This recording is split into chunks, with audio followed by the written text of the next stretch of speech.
समझ में आ गया? तो ये आपके काय में आ जाएंगे अबायोटिक।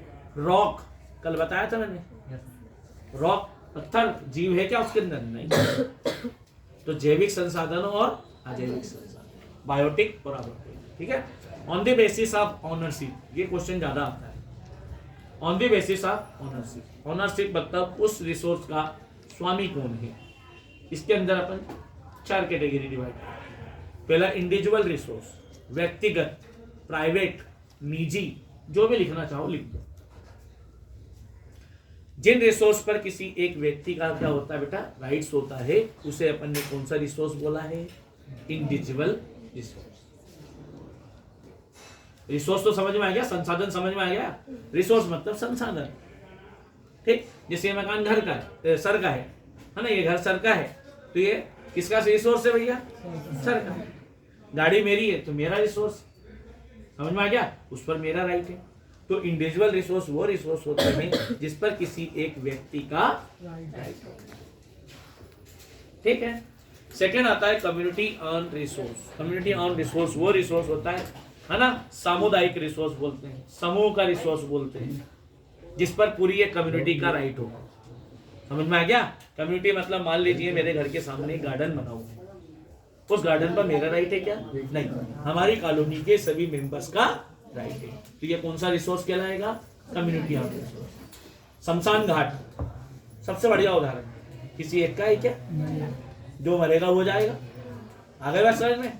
तो शमशान घाट वगैरह जो भी हो गए, पब्लिक पार्क जो हो गए, समझ में आ गया? ये सब आपके क्या होगा बेटा? कम्युनिटी ऑन रिसोर्स हो गए, है ना। इसको बोलते हैं सामुदायिक संसाधन। फिर होता है नेशनल। नेशनल कौन सा? जो पूरी कंट्री का हो। देखा जाए तो जितने भी संसाधन है, चाहे वो मेरे हों, चाहे वो कम्युनिटी के हों, एक तरफ से देखा जाए तो पूरी कंट्री के होते हैं, है ना।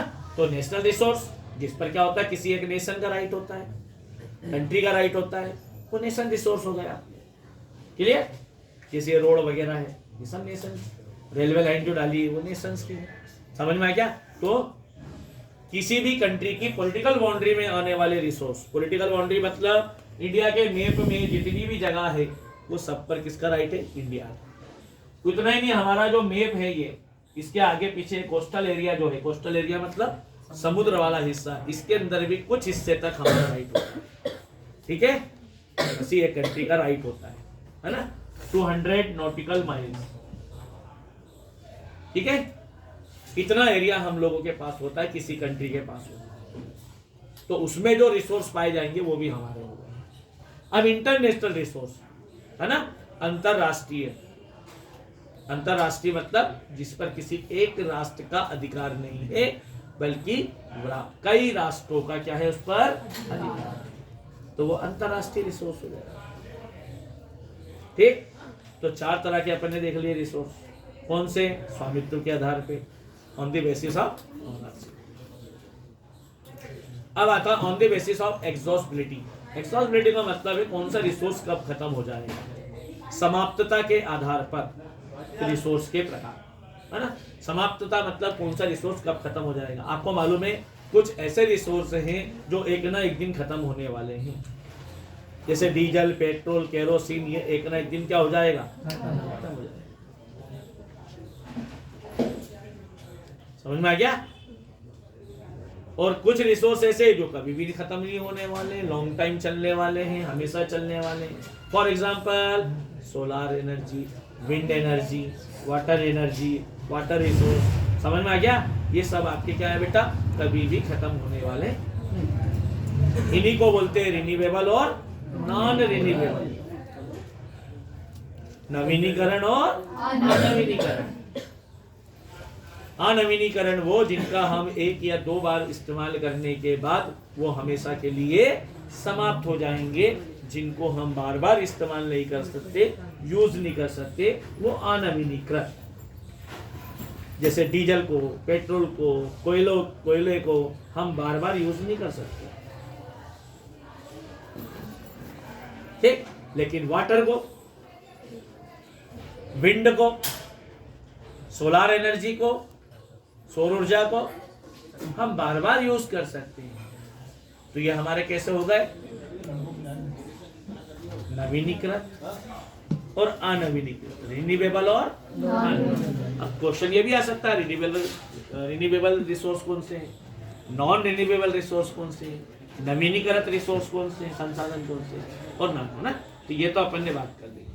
अब डेवलपमेंट के बेसिस पर तो मुझे नहीं लगता आएगा कि डेवलपमेंट के बेसिस पर आएगा, है ना, है ऑब्जेक्टिव नहीं है ना, पोटेंशियल है और डेवलप्ड है। कितने तरह के? 4 तरह के, एक ही टाइप है ना, कोई भी एक टाइप हाँ 4 तरह के हैं। तो कौन कौन से हैं आपका?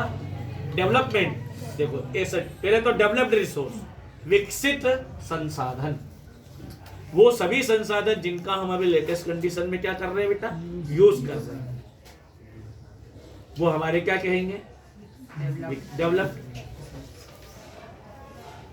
है ना। एक होता है पोटेंशियल।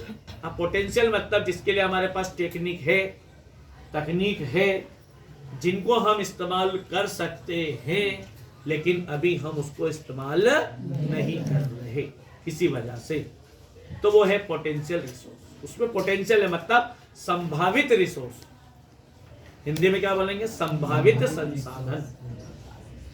जैसे हमारे राजस्थान इलाके में बहुत ज्यादा सनलाइट पड़ता है, ठीक है, तो वहां पे अपन क्या करते हैं? सनलाइट को यूज करके क्या कर सकते हैं? सोलार पैनल लगा के उसको एनर्जी में कन्वर्ट कर सकते हैं, इलेक्ट्रिसिटी बना सकते हैं। वैसे गुजरात वाले इलाके में बहुत हवा चलती है, विंड चलती है, तो हम उसको भी क्या कर सकते हैं? यूज कर सकते हैं, ठीक है। एक होता है रिजर्व, जिनको हमने इन फ्यूचर के लिए क्या कर रखा है? रिजर्व डाल रखा है। अभी हम उसको सारा यूज कर जाएंगे तो क्या करेंगे? आने वाली जनरेशन को पूरी तरह से रिसोर्स नहीं मिल पाएंगे, इसलिए अपन ने उसको क्या कर रखा है? रिजर्व डिक्लेयर कर दिया, रख दिया है। आने वाले समय में हम उसको यूज कर सकते हैं, निकाल सकते हैं। और एक होता है स्टॉक। स्टॉक मतलब जिसको हमने अभी स्टोरेज करने के लिए, उसके लिए हमारे पास प्रॉपर टेक्निक नहीं है, इसलिए हम उसको क्या कर नहीं पा रहे हैं? निकाल नहीं पा रहे हैं। तो ये 4 तरीके on the basis of development, ठीक है, क्लियर हो गया। तो ये रिसोर्स वाला पार्ट आपका खत्म हो जाता है। अब आता है सॉइल। सॉइल एक रिसोर्स है, नेचुरली रिसोर्स है, जिसको हम मिट्टी बोलते हैं, ठीक है। अगला क्वेश्चन इसमें मिट्टी पे बन जाएगा। टाइप्स ऑफ सॉइल, केवल इतने पूछेगा टाइप्स ऑफ सॉइल की नेम लिखी कि इंडिया में कौन कौन सी सॉइल पाएगा, वो हर कोई बच्चा लिख सकता है। सबसे पहले जलोढ़ मिट्टी, जिसको इंग्लिश में एलुवल सॉइल बोलते हैं। सेकेंड होती है काली मिट्टी, जिसको ब्लैक सॉइल बोलते हैं, ठीक है। तीसरी होती है रेड और येलो, तो उसको लाल मिट्टी, पीली मिट्टी बोलेंगे। और एरिड सॉइल, जो क्या हो जाएगा? एरिड एरिया में पाई जाती है, मतलब रेगिस्तानी वाले इलाके में पाई जाती है, जिसको ड्राई सॉइल बोलते हैं, सूखी मिट्टी, रेतीली मिट्टी। समझ में आ गया? काली मिट्टी को कचहरी मिट्टी भी बोला जाता है, याद रख लेना, या ब्लैक कॉटन सॉइल भी बोला जाता है। तो black cotton soil, cotton soil कौन सी होती है? ब्लैक वाली। अब इन सब में सबसे ज्यादा फर्टाइल जो होती है, सबसे ज्यादा उपजाऊ जो होती है, वो होती है एलुवल सॉइल, जलोढ़ मिट्टी। क्यों? क्योंकि इसके 2 फीचर पूछ ले तो लिख देना। इंडिया के सबसे ज्यादा इलाके पे पाई जाने वाली सॉइल कौन सी है? जलोढ़, एलुवल सॉइल। ये जल के द्वारा बहाकर लाके बनाई जाती है, ठीक है, नदियों के वाटर फ्लो से डिपॉजिट होती है। कौन कौन सी नदी? गंगा, ब्रह्मपुत्रा, स्पेशली ये 2 river, Ganga river, Brahmaputra river के डिपॉजिट से ये सॉइल बनती है, मतलब उनसे बहा के लाते हैं। सबसे ज्यादा फर्टाइल होती है। समझ में आ गया? कोई 2 फीचर्स पूछ सकता है एलुवल सॉइल, ठीक है। इसको 2 कैटेगरी में डिवाइड किया है, एक न्यू और एक ओल्ड। न्यू एलुवल सॉइल और ओल्ड एलुवल सॉइल, एज के बेसिस पर 2 कैटेगरी में डिवाइड करते हैं। उसी को नाम दिया है खादर और बांदर। खादर जो होती है वो न्यू एलुवल सॉइल होती है, और बांगर जो होती है वो ओल्ड एलुवल सॉइल होती है। ठीक है, खादर जो होता है ना, वो नदी के तटों पे पाई जाती है, किनारे पे पाई जाती है, डाउन लेवल पर, और बांगर जो होती है वो हाईएस्ट लेवल पर पाई जाती है, ऊंचाई पे पाई जाती है। ठीक है, खादर ज्यादा फर्टाइल होती है, बांगर खादर की अपेक्षा कम फर्टाइल होती है। खादर बिल्कुल क्या होती है, मुलायम होती है, क्ले होते हैं उसमें, सिल्ड क्ले वगैरह, मतलब बहुत ही मुलायम मिट्टी होती है, इसमें कंकड़ पत्थर नहीं पाए जाते। जबकि बांगर में क्या होता है, कंकड़ पत्थर पाए जाते हैं। ये दोनों में डिफरेंस हो गया। खादर नहीं, बांगर, भंगार मटेरियल क्या होता है, पुराना होता है, तो भंगार, भंगार। ठीक है, खादर नहीं, जैसे पहचान लेना नई कौन सी होती है, पुरानी कौन सी होती है। फर्टाइल कौन होगी, जो नई वाली बनेगी वो फर्टाइल से, जो ज्यादा उपजाऊ है, ज्यादा उपजाऊ कौन है, खादर। बांगर कम उपजाऊ है। कंकड़ पत्थर किसमें है, बांगर में। अंतर समझ में आ गया। तीनों की, दोनों की विशेषता आ जाए तो लिख सकते हैं, दोनों में डिफरेंस आ जाए तो लिख सकते हैं। अब बात करते हैं ब्लैक सॉइल। ब्लैक सॉइल को ब्लैक कॉटन सॉइल भी कहा जाता है। ये कहाँ पाया जाता है, दक्कन ट्रेप में। दक्कन ट्रेप मतलब नीचे वाले, मेप के नीचे वाले। वो मैंने बताया था एलुवल सॉइल कहाँ पाई जाती है, यहाँ पर अपने, है ना, जैसे जम्मू, ये तो जम्मू कश्मीर वाला इलाका हो गया, उसके नीचे उत्तर प्रदेश, हरियाणा, पंजाब, इधर वाले एरिया में पाई जाती है। क्लियर, मैप में जब देखेंगे। और ये दक्कन ट्रेप में पाई जाती है, मतलब महाराष्ट्र, गुजरात, मध्य प्रदेश, इस इलाके में ब्लैक सॉइल पाई जाती है। महाराष्ट्र, मध्य प्रदेश, गुजरात, इस इलाके में ज्यादातर ब्लैक सॉइल पाई जाती है। पंजाब, हरियाणा, उत्तर प्रदेश, बिहार, इधर की साइड में जो मिलेगी आपको, कौन सी सॉइल मिलेगी, एलुवल सॉइल मिलेगी। ठीक है, कुछ गुजरात में भी एलुवल सॉइल मिलेगी। हो गया क्लियर। तो ये हमारी एलुवल सॉइल हो गई। ब्लैक सॉइल के अंदर कॉटन अच्छा होता है, इसलिए ब्लैक कॉटन सॉइल बोलते हैं। ब्लैक सॉइल को ब्लैक सॉइल इसलिए बोला जाता है क्योंकि इसका कलर कैसा होता है, ठीक है। ब्लैक सॉइल के फीचर्स कुछ भी लिखते हैं, कॉटन के लिए उपजाऊ फूल होती है, ज्यादा सेकंड कैटेगरी में आती है। किसके बाद आती है वो, चलो एलुवल के बाद कौन सी कैटेगरी आती है, क्लियर। अब ज्यादा अपने को नहीं पढ़ना है, कोई दूसरी सॉइल। अब हमें पढ़ेंगे सॉइल इरोजन। मरुस्थली थोड़ा सा चलो, मरुस्थली मिट्टी कहाँ पाई जाएगी बेटा, राजस्थान वाले में। ड्राई सॉइल बोलते हैं उसको, एरिड सॉइल बोलते हैं। एरिड सॉइल मतलब जिसके अंदर रेतीला का, रेत का पार्ट क्या होता है, ज्यादा होता है, ठीक है। एरिड सॉइल ये ज्यादा फर्टाइल नहीं होती है, लेकिन इसके ऊपर जब पानी वाले मॉइस्चराइज पड़ता है तो काय में कन्वर्ट होती है मालूम बेटा, ये सॉल्ट में कन्वर्ट हो जाती है। रन ऑफ कच्छ, ठीक है। यहाँ पे क्या होता है, जब एकदम तेज पानी गिरता है तो इसमें से सॉल्ट निकलता है और वो सॉल्ट कलेक्ट करते हैं। एरिड सॉइल जो पाई जाती है वो राजस्थान वाले इलाके में पाई जाती है। यहाँ थम्ब्रू ब्रुसेल्स का मतलब होता है कटीली झाड़ियां होती है, कैक्टस होते हैं, समझ में आ गया। लेकिन कुछ इलाके में जहां पर रेन होता है, पानी गिरता है, वहां पे क्या होती है, ये फर्टाइल में भी कन्वर्ट हो जाती है। कब, जब इसमें क्या होता है, मॉइस्चर होता है, नमी होती है, तब इसके अंदर क्या करी जाती है, फसल भी ली जा सकती है, स्पेशली बाजरे की फसल। समझ में आ गया। मिलेट्स 3 तरह के अनाज होते हैं, ज्वार, बाजरा और मक्का, रागी सॉरी, उसको मिलेट बोला जाता है, मिलेट, ठीक है। उसके लिए ज्यादा अच्छी होती है, किसके लिए, स्पेशली मोटे अनाज के लिए, ठीक। अच्छा, तो मरुस्थली मिट्टी हो गई आपकी, इसमें रेत का पार्ट ज्यादा होता है, मिट्टी का पार्ट कम होता है, इस एरिया में पाई जाती है। इसको ड्राई सॉइल भी बोलते हैं, ठीक है बेटा। सेंडुम बनाती है, सेंडुम का मतलब मालूम है, बड़े बड़े रेत के क्या बना लेती है, जब तेज हवा चलती है तो पहाड़ बना लेती है। पहाड़ तो नहीं बोल सकते, टेकरी टाइप छोटी छोटी टीले, है ना, उसको सेंडुम कहा जाता है। चलो, soil erosion, most important question, soil erosion क्या होता है और सॉइल कंजर्वेशन क्या है, ठीक है। सिंपल वे में अपन पढ़ते हैं सॉइल इरोजन क्या होता है। देखो, सॉइल इरोजन क्या होता है, जो सॉइल की टॉप लेयर होती है वही हमारे लिए क्या होती है बेटा, फर्टाइल होती है। नीचे की जो हिस्से होते हैं सॉइल का, सॉइल प्रोफाइल में जब आप पढ़ते हैं, चट्टानों से ही टूटने के बाद क्या बनती है, सॉइल बनती है। ठीक है, और चट्टानों के रंग पे डिपेंड करती है सॉइल कैसी बनेगी।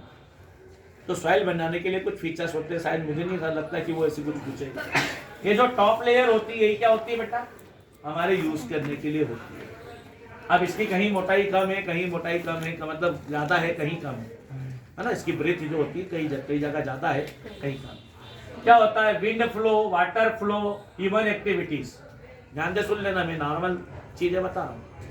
विंड फ्लो, वाटर फ्लो और ह्यूमन एक्टिविटीज के द्वारा ना बेटा, के कारण, रीजन से, है ना। सॉइल की जो फर्स्ट लेयर होती है वो क्या होती है, वन प्लेस से अनदर प्लेस क्या हो जाती है, ट्रांसफर हो जाती है, जिसे क्या नाम दिया है, सॉइल इरोजन, मृदा अपरदन, मिट्टी का कटाव। समझ में आ गया। तेज हवा चलने से, तेज पानी के बहने से और मानवीय क्रियाओं से। ठीक है, क्या होता है, सॉइल की जो टॉप लेयर होती है, ऊपरी सतह कट के एक स्थान से दूसरे स्थान पर चली जाती है, जिसे क्या कहा गया है, सॉइल। अब सॉइल इरोजन के रीजन, कारण क्या समझ में आ रहा है, क्या रीजन है ना। विंड फ्लो बता दिया मैंने, जब तेज हवा चलेगी तो क्या होगा, वाटर फ्लो। फिर तीसरा ह्यूमन एक्टिविटीज। अब हम लोग बहुत सारी गतिविधि करते, जबरदस्ती चारा खिलाते पशुओं को, ओवर ग्रेजिंग। ठीक है, ओवर ग्रेजिंग एक वर्ड सुना होगा आप लोगों ने, अत्यधिक चारागाह। इससे क्या होता है, सॉइल इरोज होता है। पेड़ों की कटाई कर देना, इससे क्या होता है, तेज गति से पानी का गिरना, हैवी रेनिंग होना, ये है ना, विंड फ्लो चलना, ये सब आप लिख सकते हैं काहे में, सॉइल इरोजन के रीजन में। क्लियर बेटा। अब सॉइल इरोजन और उसका जस्ट उल्टा क्या होगा, सॉइल कंजर्वेशन। अब कंजर्वेशन का मतलब होता है मृदा संरक्षण, मृदा को संरक्षित करना, रोकना। सिंपल सी बात, विंड फ्लो, वाटर फ्लो और ह्यूमन एक्टिविटीज के कारण जो होती है सॉइल क्या होती है बेटा, इरोज होती है, उसको कंट्रोल करना। समझ में आ गया, एक वर्ड लगा दो, कंट्रोल करना। क्या हो जाएगा आपका, सॉइल कंजर्वेशन। अब कंट्रोल कैसे करेंगे, है ना बेटा, सबसे पहले पेड़ पौधे लगाएंगे, पेड़ लगेगा ना, ओवर ग्रेजिंग को रोकेंगे। ओवर ग्रेजिंग मतलब जो घास होती है इसके अत्यधिक पशु चारण को रोका जाएगा। फिर क्या करा जाएगा, वैज्ञानिक तरीके से खेती की जाएगी, साइंटिफिक एग्रीकल्चर। स्टेप फार्मिंग होगी, जहां पर सॉइल ज्यादा इरोज होता है वहां पे कौन सी फार्मिंग की जाएगी, स्टेप फार्मिंग। सीढ़ीदार खेत बनाए जाएंगे, खेत के आसपास क्या करा जाएगा, शेल्टर बेल्ट लगाया जाएगा, पेड़ों की कतार लगा दी जाएगी, ताकि उसके तेज गति से हवा चलेगी तो हवा को रोक लेंगे वो लोग, वाटर फ्लो को रोक देंगे वो लोग, वो बोलते हैं शेल्टर बेल्ट। कंटूर प्लगिंग, है ना, विपरीत दिशा में क्या करना, जुताई करना, उसको बोलते हैं कंटूर प्लगिंग। विपरीत दिशा का मतलब ज्यादातर सॉइल इरोज कहाँ होती है, पहाड़ी एरिया पे होती है। तो पहाड़ी एरिया पे देखो, यहाँ पानी गिरा तो यहाँ की मिट्टी बह के नीचे आ जाएगी, तो क्या अपन खेती ऐसे करें क्या, है ना। कंटूर प्लगिंग का मतलब होता है ऐसी आड़ी खेती करना। इससे क्या होगा, खेत ऐसे बना दिए तो पानी जैसी गिरा वैसी इसके रास्ते क्या हुआ, मिट्टी को भी लेके आ गया। अब कंटूर प्लगिंग करिए तो क्या होगा, यहाँ से गिरा तो यहाँ रोक लेगा, यहाँ से गिरा तो यहाँ रोक लेगा, मतलब विपरीत दिशा में जुताई करना, खेत को जोतना। ये सब सॉइल इरोजन को रोकने के तरीके हैं, चाहे वो शेल्टर बेल्ट हो, समझ में आ गया, पेड़ों की कतार लगा देना, स्ट्रिप फार्मिंग हो, स्ट्रिप फार्मिंग एक समझ लो। स्ट्रिप फार्मिंग क्या होती है, क्वेश्चन आ सकता है। ये हमारा खेत है, मान लो हमने ये फसल लगाई, इसके पास एक मेड़ बना दी, मेड़ मतलब ऊंचा हिस्सा, और यहाँ क्या कर दिया मालूम, दूसरे पौधे लगा दिए, घास वास लगा दिया। फिर यहाँ पे क्या करा, ये बीच में फसल ली, फिर यहाँ घास वास की पट्टी बना दी। पट्टी फार्मिंग, पट्टी खेती बोलते हैं इसको हिंदी, पट्टी का खेती है ना। ये बनाया, फिर यहाँ घास लगा दिया, फिर वो बनाया, फिर घास लगा दी। अब क्या होगा, सॉइल इरोजन को कंट्रोल करने की मेथड है, स्ट्रिप फार्मिंग इंग्लिश में आएगा, पट्टी नुमा खेत। क्लियर? तो ये सॉइल इरोजन के वो हो गया, खादर बांगर हो गया। बस ये चैप्टर में मेजर यही चीज है बेटा। सर शीट इरोजन क्या होता है? सीट इरोजन जो होता है वो वाटर जब बहुत ज्यादा पानी गिरता है बेटा, है ना। सीट इरोजन मतलब चादर अपर्दन, हिंदी में बोलते हैं चादर अपर्दन, है ना। जब पानी बहुत तेज गति से गिरता है तो पानी क्या करता है, सीट का फॉर्म ले लेता है। देखा ना, जैसे अपनी रोड पे पानी गिरा तो पूरी की पूरी रोड को क्या कर लेता है, कवर कर लेता है। और जहां ऊंचा हिस्सा होता है वहां से ऐसी कैसी गया पानी पूरा एक साथ, और नीचे हिस्से में आ गया। अब क्या होगा, ये पूरा का पूरा सीट के फॉर्म में क्या करेगा, मिट्टी को ले जाएगा और नीचे गिरा देगा। एक साथ पूरी की पूरी मिट्टी यहाँ जो जमी है वो एक साथ सीट की तरह मतलब चादर बचती की नहीं अपने पलंग पे, तो अपन चादर जब खींचते थे पूरी चादर खींची चली जाती ना, तो वैसे क्या होता है, पूरी मिट्टी खींची चली जाती है और गिरी जाती है। उसको बोलते हैं सीट फॉर्म इरोजन। ठीक है बेटा। सीट इरोजन कोई भी चीज हो रोकने के लिए सबसे शानदार चीज क्या है, प्लांटेशन। ठीक है, तो ये सॉइल इरोजन वाले हिस्से में आ जाएगा।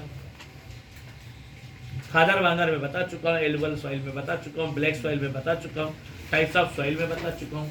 मतलब ये चैप्टर आपका मेजर ठीक।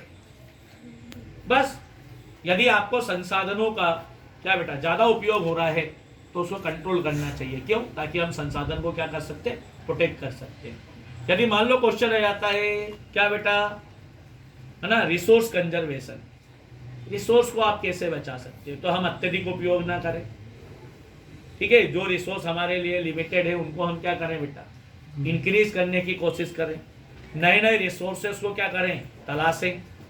जैसे एक चीज खत्म हो रही है तो दूसरी चीज क्या करी जाए, खोज की जाए, है ना। एजेंडा 21, एक ये भी चीज समझ लो, एजेंडा 21 इसी चैप्टर में है। अब एजेंडा 21 क्या था भाई, जब रिसोर्स की कमी होने लगी पूरे वर्ल्ड के अंदर और रिसोर्स का ज्यादातर यूज होने के कारण क्या हुआ बेटा, पर्यावरण को नुकसान पहुंचने लगा। किसको, है ना, हमारे इन्वॉल्वमेंट में, है ना, क्या हुआ, प्रॉब्लम आने लगी, ग्लोबल वार्मिंग बढ़ने लगी। तो ब्राजील की एक सिटी, ब्राजील एक कंट्री है, उसकी एक सिटी, एक जगह का नाम है रियो डी जेनेरियो। वहां पर क्या हुआ बेटा, एक समिट बुलाई गई 1992 के अंदर, ठीक है, 1992 में।